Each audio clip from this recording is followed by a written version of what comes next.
25च्या मदतीने टीमची धावसंख्या झाली आहे. आता मात्र अजूनही 12 धावसंख्येची गरज आहे 10 चेंडूंमध्ये.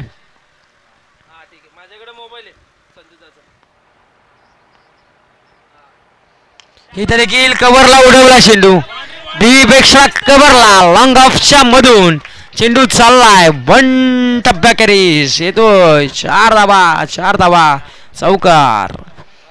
या चौकाराच्या मदतीने टीमची धावसंख्या जाऊन मात्र पोहोचली आहे ती 29 या धावसंख्येवरती. असूनही पाहायला गेलं तर 8 धावसंख्येची गरज आहे. 8ची गरज आहे. 9 चेंडू 8ची गरज. इथे देखील अंगावरती होता, शरीरावरती वेध घेणारा, इथे मात्र फक्त दिशा दिली आणि इथे देखील आलाय चौकार. आणि या चौकाराच्या मदतीने टीमची धावसंख्या जाऊन मात्र पोहोचली आहे तब्बल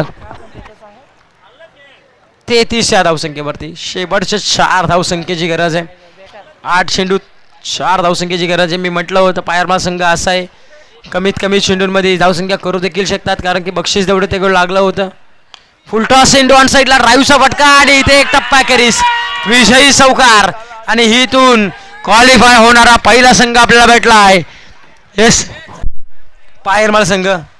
येस आपण पाहतोय आता. त्यांनाच मार बाबा. किती झालेत ना कोणाकोणाला मी सगळं सांगतो तुला. त्यांना सांगितलं ना त्यांनाच मारतो. येस षटकार बघ कोणाकोणाचे मोज किती आहेत. करणचे 1 षटकार आहे, रोशनचा 1 षटकार आहे आणि नागेश आचे 1 षटकार आहे.